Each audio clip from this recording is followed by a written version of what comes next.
যে সন্ধ্যাবেলা 5টা রুটি নিয়ে ইফতারের জন্য প্রস্তুত। এমন সময় একজন মুশরিক এসেছে। কে এসেছে? মুশরিক এসেছে। এখন ফতুয়াবাজির তো শেষ নেই। অমুকরে খাওয়ানো যাবে না, তুমুকরে খাওয়া যাবে না, খাওয়ানো যাবে না। আদিবাসী খাওয়াইছি তাই বহু লোক আসেনি খেতে। হুজুর সাইলেন্ট প্লিজ, আচ্ছা, কথা বলার জন্য। কিন্তু আমি চাইলে কি হবে, আরেকজন চাইলে কি হবে, কোনো লাভ নেই। আল্লাহ পাক যা চাইবেন তাই হবে। সুবহানাল্লাহ কোন। কারণ সময়, পরিবেশ, পরিস্থিতিতে আলোচনার ধরনটা একটু ভিন্ন হয়ে যায়। এজন্য আমি আলোচনা করার চেষ্টা করছি আজকে সূরা বাকারা এই শুরু থেকে আলোচনা করব ইনশাআল্লাহ। আল্লাহ রাব্বুল আলামিন বলেন, প্রথমে কুরআনুল কারীম সূরা বাকারা খুলবেন, ওইখানে আল্লাহ পাক চ্যালেঞ্জ ছুড়ে দিলেন। কি চ্যালেঞ্জ দিলেন? আলিফ লাম মিম যালিকাল কিতাবু লা রাইবা ফিহি হুদাল লিল মুত্তাকিন। জোরে বলেন আল্লাহু আকবার। এক কুলা সিটার ভেতরে যদি 250 গ্রাম ধান থাকে, সিটাগুলো কুলা কুলা বলেন না কি বলেন আপনারা, এই কুলাটা যদি নাড়া দেন সিটাগুলো উড়ে চলে যায়। মাঝখানে থাকে কি? ধান থেকে যায়, দানাদার ধান থাকে। তার মানে সিটা এখানে থাকবে না, এটাই স্বাভাবিক। এখানে যেগুলো থাকবে সেগুলো থাকবে দানাদার। আর এই দানাদারগুলো যেমন মূল্যায়ন হয়, দানাদারগুলো দিয়ে ক্ষয় হয়, ক্ষয় দিয়ে মেহমানদারি করে। সম্মান, মানুষের সম্মান রক্ষার জন্যে মানুষের সামনে এটা সম্মানের সহিত তাকে পরিবেশন করা হয়। আপনি ভাত রান্না করেন, মেহমানের সামনে ভাত দেন, এরপরে এই ধানের অসংখ্য দানাদার ধানের অসংখ্য সম্মানের কোনো খেয়াল নেই। আর সিটা যেগুলো হয় ওইগুলো শেষমেশ চলে যায় চুলের ভেতরে। কথা কোন ঠিক না? পাতান আপনার পাতান বলেন মনে হয়। এই পাতানগুলো চলে যায় শেষমেশ, এর ঠিকানা হলো চুলের ভেতরে। কথা কোন ঠিক কিনা? তার মানে যারা বাইরে ঘোরাঘুরি করতেছেন, এখন চিন্তা করেন আপনারা পাতান থাকবেন না, দানাদার ধান হবেন। এই চিন্তা করে যদি এখানে আসতে পারেন, আল্লাহ পাক দানাদার ধান হিসেবে আপনাকে সম্মান দিয়ে আল্লাহ পাক আপনাদের জান্নাত দিয়ে দিবেন। ইন্না আকসারাল জান্নাতাল বুলুহুন, জান্নাতটা তাদের জন্য আল্লাহ পাক নির্ধারণ করে রেখেছেন যারা এই দুনিয়াতে সহজ সরল, হাবা গোবা এই সমস্ত মানুষরা জান্নাতি বেশি হয়ে যাবে। সুবহানাল্লাহ। আমরা যত শিক্ষিত, যত পলিটেকনিক আমরা ব্যবহার করি, যত পলিটিশিয়ান, যত চালাক, যত চতুর, এর কপালে তত খারাপই। কেন? কারণ আমরা পলিটিক্স দিয়ে, কায়দা কৌশল দিয়ে, কত রকমের কায়দা আমরা জানি। এই সমস্ত কায়দা প্রয়োগ করে একজনে দাবায়া দিয়া আমি কেমনে মাথা চাড়া দিয়ে ওপর দিকে উঠবো, এই চিন্তা। আমার দ্বারা আরেকজন 10 জন কেমনে ক্ষতিগ্রস্ত হবে, এই চিন্তা যদি আমার মনের ভেতর নিয়ে ঘুরি, তাহলে আমার সর্বশেষ যে জায়গা হবে সেই জায়গা হবে জাহান্নাম। কারণ জাহান্নামের ভেতরে আবু জেহেল, উতবা, সাইবা, ওয়ালিদ বিন মুগিরা, আকনাস বিন সুরাইব, এইরকম চালাক মার্কা লোকগুলো জাহান্নামে ভরে যাবে। আমি আপনার সামনে পড়লে একরকম বলি, আর একজনের সামনে বললে আমার কথার, আমার কারবার, আমার কাজ, আমার চলাফেরা সব উলট পালট হয়ে যায়। কথা বলেন ঠিক কিনা? এত চালাকি ভালো না, এত চালাকি কি না ভালো না। সম্মানিত উপস্থিতি, আল্লাহ রাব্বুল আলামিন এই জায়গায় চ্যালেঞ্জ ছুড়ে দিলেন, যালিকাল কিতাবু লা রাইবা ফি হুদাল লিল মুত্তাকিন। এটা এমন একটা কিতাব, এই কিতাবের ভেতর বিন্দু পরিমাণ সন্দেহের কোনো কারণ নাই। আল্লাহ রাব্বুল আলামিন বলেন, এই কিতাবটা হলো মুত্তাকিদের জন্য হেদায়েত।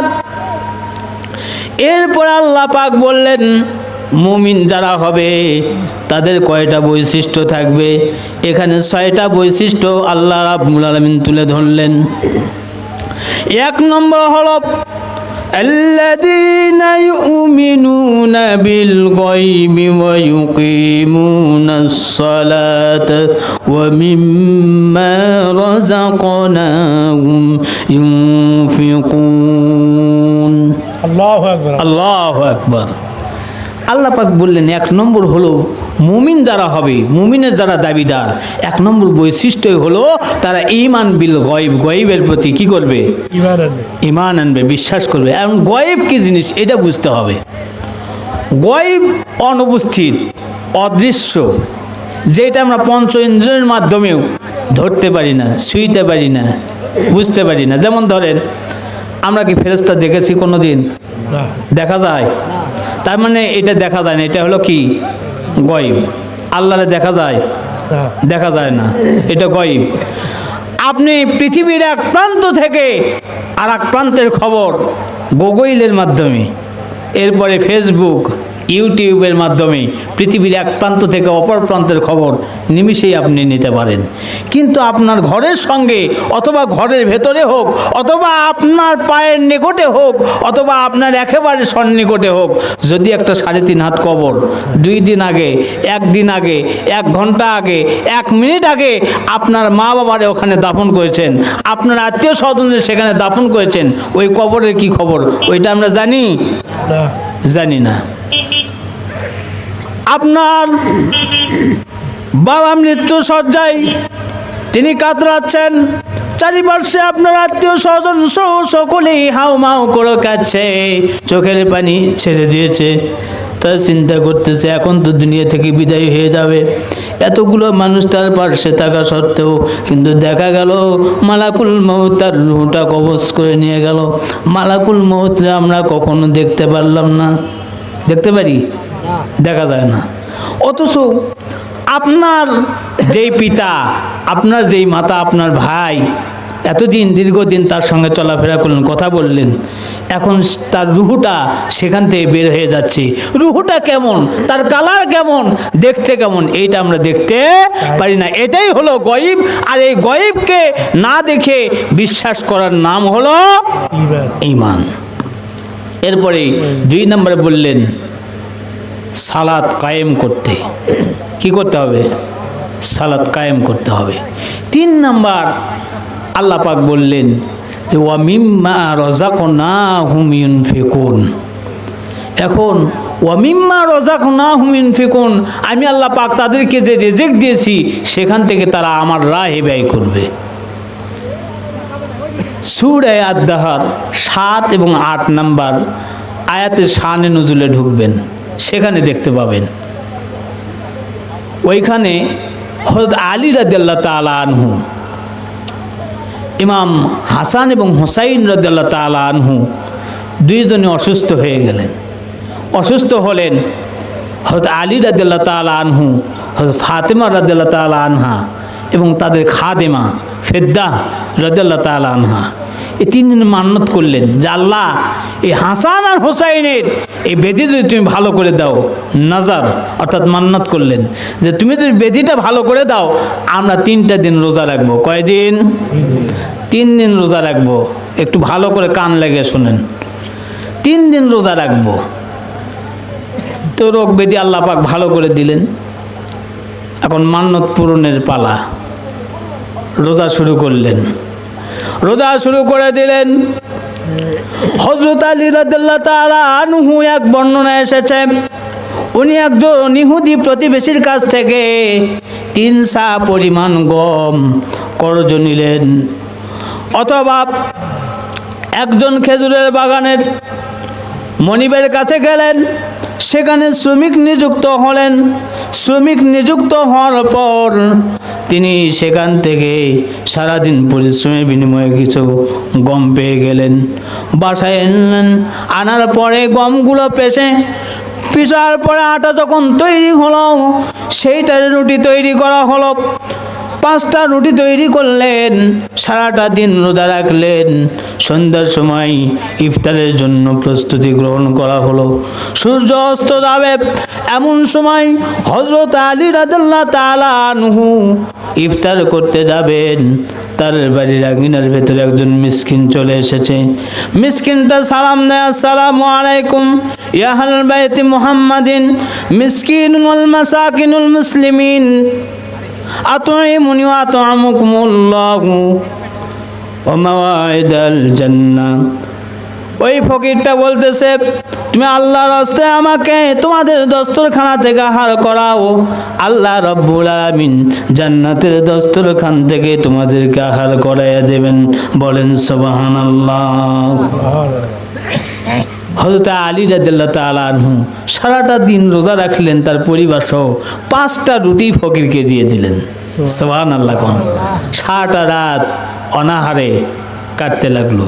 পরের দিন আবার রোজা রাখলেন, আবার গমের ব্যবস্থা করলেন, আবার সন্ধ্যার সময় 5টা রুটি নিয়ে বসলেন। ওই দিন একটা ইতিম বাচ্চা এসেছে।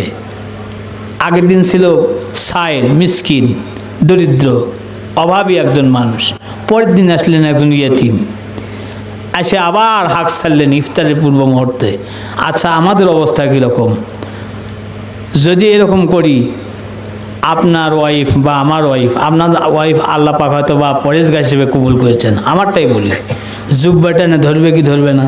তুমি প্রত্যেকদিন ভাগ খাবাসো না, কালকে 5টা দিলে সারাদিন না খায় রোজা রাখলাম, আজকেও আবার তাই করবে, এটা মানবো না, হরতাল শুরু হবে। কথা কোন ঠিক কিনা? কিন্তু দেখেন ফাতেমা রাদিয়াল্লাহু তাআলা আনহা সহ ওই 5টা রুটি ইয়েতিমরে দান করলেন। সুবহানাল্লাহ। তার মানে আল্লাহ পাক রিজিক দিয়েছেন, সেই রিজিক থেকে আমাদের ব্যয় করতে হবে। এখানে হুজুর দ্বীনি প্রতিষ্ঠান করতেছেন, কোরআনের তালিম হবে। এখানে বাচ্চারা, আপনাদের সন্তান, আমাদের সন্তানরা এখানে কোরআন শিখবে। এই জায়গায় আপনি ব্যয় করবেন, মসজিদে দান করবেন, রাস্তায় একজন সাইল আপনার কাছে হাত পাতায়, সেখানে আপনি যথাসাধ্য তাকে সহযোগিতা করবেন, না ঘাট ধাক্কা দেবেন? হ্যাঁ, তাহলে দান করার সিস্টেম, উৎসাহ, উদ্দীপনার ব্যবস্থা ইসলামে আছে না নেই? আছে। এখন হযরত আলী রাদিয়াল্লাহু তাআলা আনহু 5টা রুটি আবার দান করলেন। সুবহানাল্লাহ। তাহলে অনাহারে গেল কয় দিন?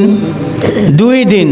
এখন মজার বিষয় 3 নাম্বার, 3 দিনের দিন যেদিন রোজা রাখলেন, আবার সন্ধ্যাবেলা 5টা রুটি নিয়ে ইফতারের জন্য প্রস্তুত। এমন সময় একজন মুশরিক এসেছে। কে এসেছে? মুশরিক এসেছে। এখন ফতুয়াবাজির তো শেষ নেই।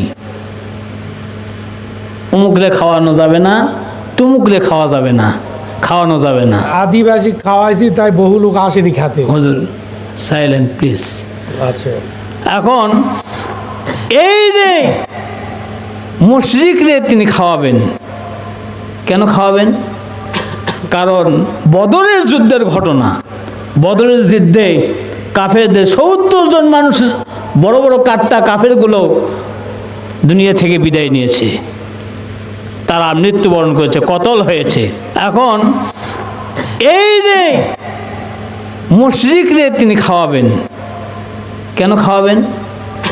কারণ বদরের যুদ্ধের ঘটনা, বদরের যুদ্ধে কাফেরদের 70 জন মানুষ, বড় বড় কাট্টা কাফেরগুলো দুনিয়া থেকে বিদায় নিয়েছে, তারা মৃত্যুবরণ করেছে, কতল হয়েছে।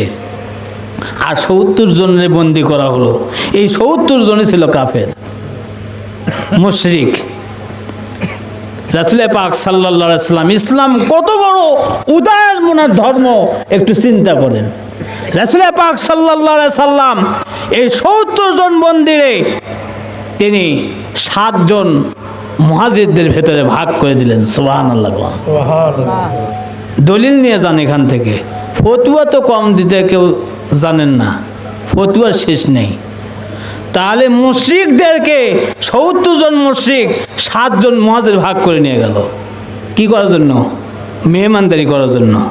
আচ্ছা বলেন তো, আজকে ভারতের দাদা বাবুরা লাফালাফি করতেছে, মাইন্ডে নেন না, আমি রাজনীতি করতেছি না, কথা বুঝাবার জন্য। ভারতের দাদা বাবুরা লাফালাফি করতেছে, আল্লাহ না করুক এই দেশে যদি ঢুকে পড়ে তাদের সৈন্যবাহিনী, আর ধরেন বাংলাদেশটা তারা দখল নিয়ে নিল, আর আমরা মুসলমানদেরকে তারা বন্দি করলো, ভালো করে বোঝেন, ভালো করে বোঝেন। যেমন ইসরায়েলে একই অবস্থা, ফিলিস্তিনের মুসলমানদের তারা আমাদেরকে বন্দি করে ফেললো, আমাদের কি তারা জামায়াত করবে? হ্যাঁ না, পিঠে শাল তুলে চাম তুলে আমাদেরকে কুত্তার বগলেস লাগায় টানবে, কথা কন না কেন? কিন্তু ইসলাম কত বড় উদারপূর্ণ একটা ধর্ম, কত বড় বড় মনের একটা ধর্ম, কত বড় একেবারে আদর্শপূর্ণ একটা ধর্ম। আমার রাসূল পাক সাল্লাল্লাহু আলাইহি সাল্লাম বন্দীদের সঙ্গে সৎ ব্যবহার করে তাদেরকে জামায়াত করে ইসলামের ইতিহাসে আমার রাসূল সেটাকে উজ্জ্বল দৃষ্টান্ত হিসেবে রেখে দিয়েছেন। বলেন সুবহানাল্লাহ। ইচ্ছা করলে রাসূল তো ওই ৭০ জনের হত্যা করে দুনিয়া থেকে বিদায় করে দিতে পারতেন, কিন্তু দেন নেই, বরং সাহাবারা তাদেরকে ভাগ করে নিয়ে গেলেন। নিয়ে যায় ক্ষান্ত অন্যায়, সাহাবারা নিজেরা না খেয়ে ওই সমস্ত মুশরিক বন্দীদেরকে খাওয়াচ্ছে। বলেন সুবহানাল্লাহ। তাহলে সাহাবারা রাসূলের সাহাবী হওয়া সত্ত্বেও তাদেরকে যে পেট পুরে খাওয়ালো নিজেরা না খায়, ওইখানে আপনি কোন ফতোয়া দেবেন একটু বলেন তো?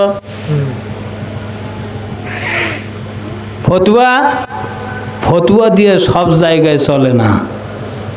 ইসলাম বিশাল একটা মহান ধর্ম, এই ধর্মকে মানুষের সামনে আপনার সুন্দর করে উপস্থাপন করতে হবে, মানুষের সামনে তুলে ধরতে হবে ইসলাম কি জিনিস। হযরত আলী রাদিয়াল্লাহু তাআলা আনহু তৃতীয় দিন যখন তিনি বসে বললেন ইফতার করবেন, এমন সময় একজন বন্দী হযরত আলী রাদিয়াল্লাহু তাআলা আনহুর নিকটবর্তী হয়ে গেলেন, আর যখন হাঁক ছাড়লেন সঙ্গে সঙ্গে 5টা রুটি তিনি মুশরিককে দিয়ে দিলেন। বলেন সুবহানাল্লাহ। সেখানে হালাল হারাম ফতোয়া ছিল। সাহাবীদের থেকে তো আমরা খুব জ্ঞানী। এখন যে অবস্থা চলতেছে, কাবা শরীফের ইমাম সাহেব যদি আমাদের ক্ষতি হয়, তারপরে দেখবেন সপ্তাহের ভেতর সপ্তাহের দিন হলো 7টা, ওই ভুল ধরছে 14টা, কথা কয় না। আর কোন আসেন, রাসূল পাক সাল্লাল্লাহু আলাইহি সাল্লাম বলছেন ইন্নামাল মুশরিকুনা নাজাসুন ওয়া ইয়াকরাবুল মাসজিদাল হারাম, নিশ্চয় মুশরিকরা হলো অপবিত্র, নাপাক, যারা ঈমান আনেনি। এই মুশরিকরা কি নাপাক। এটা কার কথা? ফতোয়া কার? রাসূলুল্লাহ। তাহলে ফতোয়া আমার রাসূল পাক সাল্লাল্লাহু আলাইহি সাল্লাম দিচ্ছেন মুশরিকরা নাপাক, সুতরাং তারা যেন ওয়ায়াকরাবুল মাসজিদুল হারাম, তারা যেন মসজিদুল হারামের নিকটবর্তী না হয়। অন্যত্র রাসূল পাক সাল্লাল্লাহু আলাইহি সাল্লাম বললেন জুইলাতুল আরদ মাসজিদান তাহুরান, জুইলাতুল আরদ মাসজিদান আতাহুরান। রাসূল পাক সাল্লাল্লাহু আলাইহি সাল্লাম বলেন আমার জন্য এই পুরো পৃথিবীর জমিনটাকে আল্লাহ পাক মসজিদ বানায় দিয়েছেন। রাসূল পাক সাল্লাল্লাহু আলাইহি সাল্লাম ফতোয়া দিলেন মুশরিকরা জন্মগত নাপাক, কুকুর যেমন জন্মগত নাপাক, শুকুর যেমন জন্মগত নাপাক, মুশরিকরাও নাপাক। আবার বললেন ওয়ায়াকরাবুল মসজিদুল হারাম, তারা যেন আমার মসজিদে হারামের নিকটবর্তী না হয়।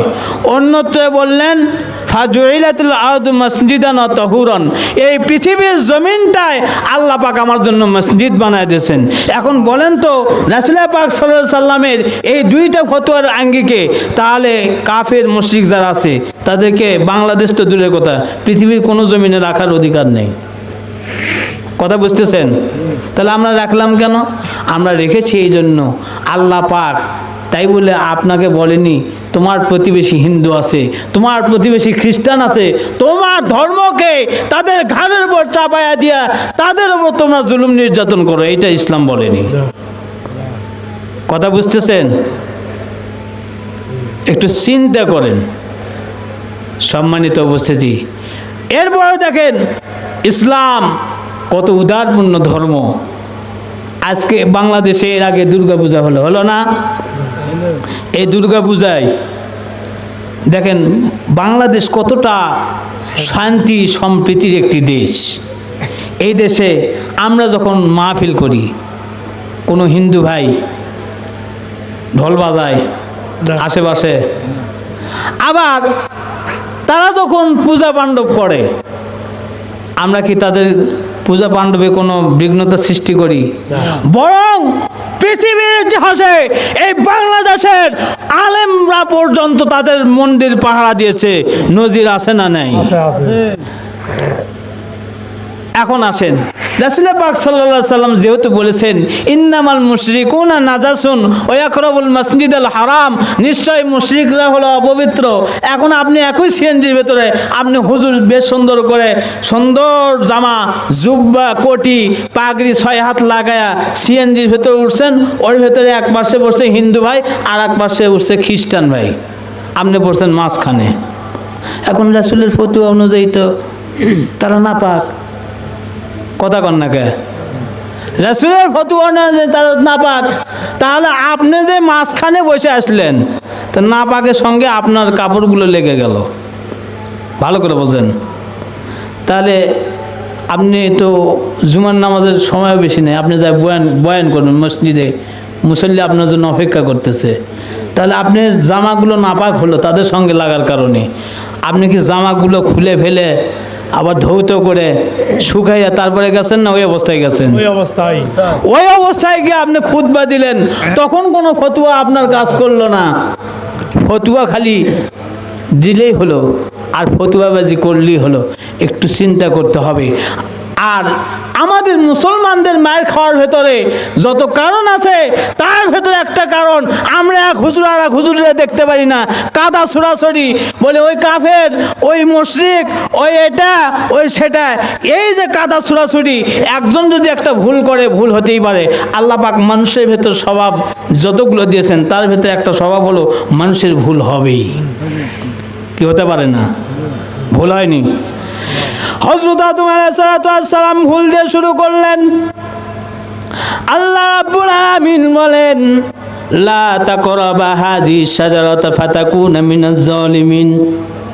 হে আদম, তুমি এই জান্নাতের ভেতরে থাকো, আর এই জান্নাতের ভেতরে তুমি পরিভ্রমণ করো, যেটা ইচ্ছা যাও, যা খুশি খাও, কিন্তু লা তাকরাবা হাযিহি শাজারাতা ফাতাকুনা মিনাজ জালিমিন। তুমি ওই গাছের নিকটবর্তী হও না। যদি গাছের নিকটবর্তী হও, তাহলে তুমি জালিমদের অন্তর্ভুক্ত হয়ে যাবা।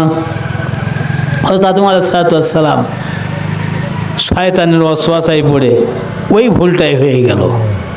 কোন ভুলটা হলো? আল্লাহ পাক যেটা নিষেধ করলেন ওটাই হয়ে গেল। ফাযাল্লাহুমা শাইতান, শয়তানের পাল্লায় পড়ে ওই ভুলটাই হলো।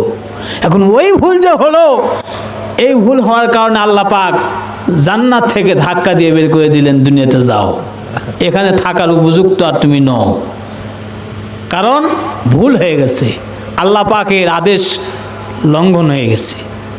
এখন দুনিয়াতে আসলেন মূসা আলাইহিস সালামের সঙ্গে আদম আলাইহিস সালামের তর্ক। কথাটা পাবেন কোথায়? কাসাসুল আম্বিয়া লিখেছেন আল্লামা ইবনে কাসির রহমাতুল্লাহ আলাইহি। আল্লামা ইবনে কাসির রহমাতুল্লাহ লেখা কিতাব তাফসীর ইবনে কাসির পড়েনি এমন কোনো আলেম পাওয়া যাবে না। আল্লামা ইবনে কাসির রহমাতুল্লাহ আলাইহি বলেন যে মূসা আলাইহিস সালাম আদম আলাইহিস সালামের সঙ্গে তর্ক। কি তর্ক? কয় আপনি এমন একটা কাজ করছেন, আদম আলাইহিস সালাম মূসা বলতেছে, আপনি এমন একটা কাজ করছেন, আপনার একটা ভুলের খেসারত দেওয়ার জন্য এই পৃথিবীর জমিনে আমাদের ঘোরা লাগতেছে। আপনি একটা কাজ করছেন, এটা মোটেই ঠিক করেননি। আপনি যদি ওই ভুলটা না করতেন, তাহলে তো আমরা জান্নাতে থাকতাম, এত পরিশ্রমের দরকার ছিল না, কিছুর দরকার ছিল না, ওখানে খালি আরামে খাইতাম। আদম আলাইহিস সালাম বলতেছেন, মূসা তোমার এক কাজ, আচ্ছা মুসা তুমি বলো তো দেখি, আমি যদি ওই ভুলটা না করতাম তুমি কি দুনিয়া আসতে পারতা? কয় না। তা দুনিয়া যদি না আসতা তুমি কি বনি ইসরাইলের নবী হতে পারতা? আর আল্লাহ পাক একটা নবীর মর্যাদা কত করে দিয়েছেন, সুবহানাল্লাহ কোন। তুমি যে একজন নবী, তোমার শান, তোমার মান, তোমার মর্যাদা, আর তুমি নবী হওয়ার কারণেই আল্লাহ পাক তুর পাহাড়ে তোমার সঙ্গে অসংখ্যবার কথা বলেছেন। বলেন সুবহানাল্লাহ। তাহলে ভুলটা করে কি খারাপ আছে? আসলে তো ভুলটাও ভালো, মানে মাঝে মাঝে কিছু ভুল করলেও সেটা ভালো হয়। সুবহানাল্লাহ কোন। আজকে যে প্রসঙ্গ উঠেছে যে মাওলানা আজিজুল হাকিম সাহেব ভুল করেছেন, হ্যাঁ এই ভুলের ভেতরে কিছু শিক্ষা আছে। এই ভুল থেকে আমাদের শিক্ষা নিয়ে আগামী জিন্দগি গঠন করতে হবে। কথা বলেন ঠিক কি না? আল্লাহ পাক যা করান এটা ভালোর জন্য করান। কথা বলেন ঠিক কি না?